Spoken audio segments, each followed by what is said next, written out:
आवाज़ उठाता था, हमेशा डर लगता था क्योंकि यहाँ पे पत्रकारों के साथ बहुत बहुत घटनाएं घटी है। तो हम अब नहीं चाहते थे कि हमारा बच्चा पत्रकार बने, हम यही चाहते थे कि हम आर्मी पर्सन है, हमारा बेटा जाके फौज में अफसर बने।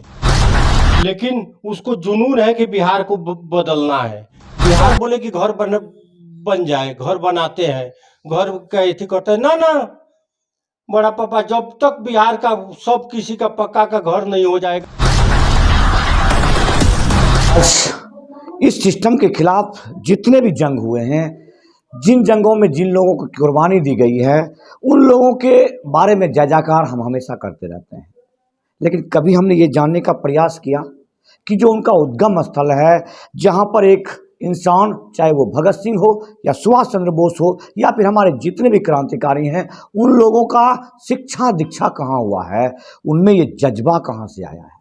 यदि आपको लगता है कि इन चीज़ों को जानना बहुत ज़रूरी है, तो शायद ऐसे लोगों को प्रणाम करना चाहिए, नमन करना चाहिए, जो कि उनके मार्गदर्शक हैं, उनके गार्जियन हैं। एक युवा तुर्क जो आज बिहार के लिए वो मिसाल बन गया है, जो पूरे भारत में डंका लहरा रहा है, जिससे बौखलाकर इस बिहार की सरकार ने जो कुकृत्य किया है, उसके लिए हम तो कभी माफ़ नहीं करेंगे। क्योंकि हम वो हैं जिन्होंने अपना घोर जोड़कर इस राष्ट्र के लिए अपनी माँ का आंचल छोड़कर हम इस राष्ट्र के माँ का आंचल थामे। हम वो फौजी हैं जो सरहद पर जाते हैं, हमेशा ये यकीन रहता है कि हमारे पीछे ये हमारी पूरी जनता का विश्वास है।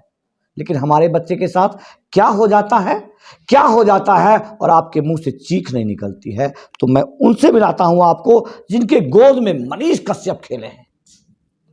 उनके बड़े पिताजी हैं, जिसे आप चाचा कहते हैं, जिन्हें आप ताऊ कहते हैं। मैं कुछ नाम कहूँगा, न कुछ जानने का प्रयास करूँगा। बस मुझे इतना बताइए कि उस युवा तुर्क के लिए, जो कि आज हमारे बिहार के लिए मिसाल है, युवाओं के दिल में रह कर बोलता है, आखिर क्या थे इस पूत में। सुना होगा आपने, पूत के पाँव पालने में लिखते हैं। बहुत अच्छा लड़का था वो, और पढ़ने में बहुत होशियार था। हम लोग माने हमारे परिवार का सबसे बड़ा लड़का वही है। तो हम उसके बड़े पिताजी हैं, लेकिन हमारे लड़के छोटे हैं। वो सबसे बड़ा है हमारे परिवार में, पूरे परिवार में वो सबसे बड़ा लड़का है।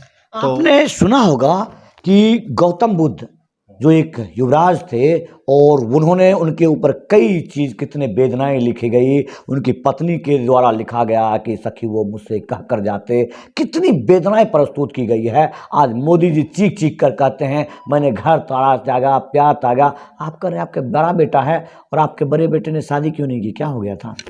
नहीं, शादी उसने नहीं किया कि कारण ये था कि घर नहीं बनाया, शादी नहीं किया। कारण ये है कि पूरे बिहार का घर बन जाएगा तब हमारा घर बनेगा। मतलब जोग लग गया उसको। हाँ, उसको जोग लग गया। मैंने जब इंजीनियरिंग करके चला तो अच्छा प्रोजेक्ट मैनेजर बहुत जल्दी वो बन गया था, अच्छा पैसा कमा रहा था। लेकिन एक ड्राइविंग लाइसेंस उसका गुम हुआ और उसका लाइफ बदल गई। आरटीओ ने उसको इतना परेशान किया ड्राइविंग लाइसेंस के लिए कि रोज़ जाता, रोज़ परेशान, आज हो जाएगा, कल हो जाएगा, बाद में हुआ नहीं। तब उसके दिमाग में उसी टाइम बच्चे आया कि माने हमारे साथ इतना हो रहा है कि हम तो बाकी पब्लिक के साथ क्या होता होगा। बस पब्लिक के लिए अपना माने समय न्यौछावर कर दिया। घटित घटनाओं के आधार पर ही आपको उदाहरण प्रस्तुत किया जाता है। बहुत लोगों ने सुना होगा कि कलाम साहब ने अपने मुख से एक बार एक मंच से कहा था कि मैं एयरफोर्स के एग्जाम में फेल हो गया था, मैं सफल नहीं हो पाया। उसके बाद वो राष्ट्रपति बन गए, वो एक सफल वैज्ञानिक थे। आज मनीष कश्यप के लिए भी आपको कहना होगा कि मुझे लगता है कि कहीं हमारा ये सितारा मुख्यमंत्री बन जाएगा, कहीं हमारा ये सितारा प्रधानमंत्री बनेगा। तो इस बात को आप याद रखिएगा कि एक ऐसा मानक शिक्षा जो कि हमारे शिक्षा पद्धति का सबसे उच्च कोटि का शिक्षा है, जिसे आप तकनीकी इंजीनियरिंग कहते हैं। साहब इंजीनियर था वो, और क्या जोग लगा कि लाइसेंस गुम होने के बाद पत्रकारी शुरू कर दी। ये भी पत्रकारी ऐसा कि आपके संविधान के दिया हुआ अधिकार, आपका अनुच्छेद 19, जिसके माध्यम से आप नेतागिरी करते हैं, और हम माइक लेकर निकल गए हैं। ये कोई फ्री में लेकर निकला हुआ नहीं है। जो लोग ये कहते हैं कि ये यूट्यूबर हैं, उनके लिए मैं कभी आज तक ये नहीं कहता हूं कि आप टीवीआ हैं, क्या आप टीवी में काम करते हैं। मैं ये नहीं कहता हूँ कि आप अखबारी हैं, लेकिन आप एक राष्ट्रीय पत्रकार को ये कहते हैं कि यूट्यूबर है। भाई व्यक्ति की आज़ादी, जो आपके लिए वो हमारे लिए, नेताओं के लिए वही बोलने का अधिकार, हमारे लिए वही बोलने का अधिकार। तो अब आपको यहाँ से समझना होगा। तो एक इंजीनियर साहब, हम इंजीनियर साहब कहेंगे क्योंकि हमारी भी कल्पना है कि हमारे बच्चे इंजीनियर बने। आपका बेटा इंजीनियर बना और पत्रकारी करने रोके नहीं कि काहे इस बिहार के भ्रष्ट व्यवस्था में बलि चढ़ रहे हो बेटा। हम लोग रोके, बहुत रोके, लेकिन एक जुनून होता है ना, वो जुनून उसको सवार था कि हम बिहार को बदलेंगे, हम मजदूरों को माने बिहार में ही काम देंगे मजदूरों को, ताकि उसको दूसरे जगह नहीं जाना पड़ेगा। ये जुनून उसको माने आज लेके मैंने तमिलनाडु तक पहुंचा दिया। अच्छा, वही अब इस घटना में आप लोगों को तो उस समय तो गर्व हुआ होगा कि मेरा बेटा पलायन करने वाले मजदूर के साथ अत्याचार हो रहा है, उसके लिए बोल रहा होगा। क्या आप लोग को अंदाजा था कि सरकार इस तरह से षड्यंत्र करके मूवमेंट कर बदल देगा? नहीं नहीं, हम लोग तो मैंने जिस तरह वो आवाज़ उठाता था, हमेशा डर लगता था, क्योंकि यहाँ पे पत्रकारों के साथ बहुत बहुत घटनाएं घटी है। हम लोग जानते हैं, देखे हैं पत्रकारों के साथ घटना। तो अपने बच्चे को तो हम नहीं चाहते थे कि हमारा बच्चा पत्रकार बने, हम यही चाहते थे कि हम आर्मी पर्सन है, हमारा बेटा जाके फौज में अफसर बने। लेकिन उसको जुनून है कि बिहार को बदलना है, बिहार को, मजदूर को बिहार में ही काम देना है, बिहार के लोग को माने सबका पक्का का घर होगा तब हमारा घर बनेगा। यही जुनून उसको आज तमिलनाडु तक पहुंचा दिया। आप भी सेना में थे?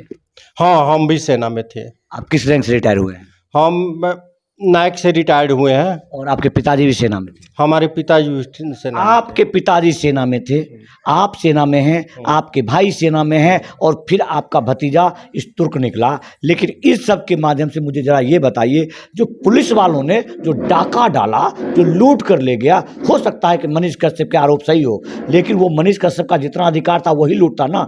आपका जो लूट के ले गया संपत्ति, उसका अधिकार किसने दिया? उस पुलिस वाले को, उस सरकार को? नहीं, ये तो गलत हुआ। लेकिन अब जब हमारा लड़का है और हम लोग एक ही मकान में हैं, तो उस टाइम में ऐसे हुआ कि हर आदमी, ये घर है किसका है, तो मनीष कश्यप का घर है किसका है, तो लेकिन अंदरूनी में कोई नहीं जान पाया कि ये इसमें कितने परिवार रहते हैं, किनका किनका है।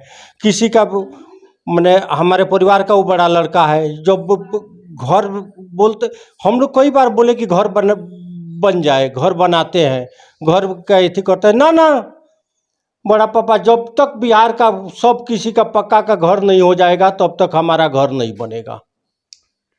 एक सोच जिसे सैल्यूट करने को मन करता है। हो सकता है रिश्ते में मैं उसका चाचा लगूं, क्योंकि हमारे भाई साहब सेना से हैं, मैं भी सेना से हूं। लेकिन ऐसा सोच कभी सुना है आपने कि दूसरे का घर पहले बने तब हमारा बने? हर किसी का सोच यहाँ होता है आज़ादी चाहिए, लेकिन भगत सिंह दूसरे के घर में पैदा हो। ऐसा किसी का सोच नहीं होता है कि मेरा बेटा भगत सिंह हो। लेकिन ऐसा, ये सेक्रीफाइस सिर्फ और सिर्फ फौजी कर सकता है, सिर्फ फौजी का परिवार कर सकता है। और फिर मनीष कश्यप का जीन, जिसके पिताजी फौज में, चाचा फौज में, दादाजी फौज में, अरे वो डरेगा नहीं। उस सरकार को अब सोचना होगा, समझना होगा कि आपने जो कर्म किया है, आपने जो कुकर्म किया है, इसकी सजा आपको बिहार की जनता देगा। अब वो दिन दूर नहीं जब लोकतांत्रिक रूप से आपकी जमीन को इतनी गर्म कर दी जाएगी, हमारे जैसे पागल फौजी गर्म कर देंगे कि आपको अपने सर पर पैर रखकर भागना पड़ेगा। इसके अलावा कोई विकल्प नहीं है। और कुछ कहना चाहेंगे उनके लिए? ना, यही चाहेंगे कि मैंने, अब तो वो चला गया है तमिलनाडु, अभी चला गया है, लेकिन सब कोई, पूरा बिहार वासी, तमिलनाडु वासी, एक मजदूरों का आवाज़ है वो, तो सब साथ दे, उसका देख रेख करे। तमिलनाडु के भी हम मजदूरों से यही रिक्वेस्ट करेंगे कि वो भी थोड़ा ध्यान रखें, क्योंकि वो सब मजदूरों का आवाज़ है बस। कश्मीर से कन्याकुमारी तक भारत एक है, एक संविधान, एक विधान। इसके आधार पर आज मनीष कश्यप तमिलनाडु गए हैं, कोई बड़ी बात नहीं है। सरकार के उधेड़बुन में ले गए हैं, लेकिन अगर अत्याचार हुआ, माय लॉर्ड के लिए वार्निंग होगा, उस प्रशासन के लिए वार्निंग होगा कि यदि अत्याचार हो गया एक युवा तुर्क पर, एक खुरांच भी आया, तो आपको माफ़ी नहीं मिलेगी, नहीं मिलेगी ये माफ़ी। हमारे जैसे लोग रोड पर आएंगे, आपके जमी को हिला देंगे। क्योंकि हम वो लोग हैं जो खुले दिल से हमेशा कहते हैं हो गई है पीर पर्वती पिघलनी चाहिए, इस हिमालय से कोई गंगा निकलनी चाहिए। आज यह दीवार पर्दे की तरह हिलने लगी, शर्त इतनी थी कि नींव हिलनी चाहिए और उस नींव को हम हिला देंगे, हम फौजी हिला देंगे। जय हिंद, वंदे मातरम।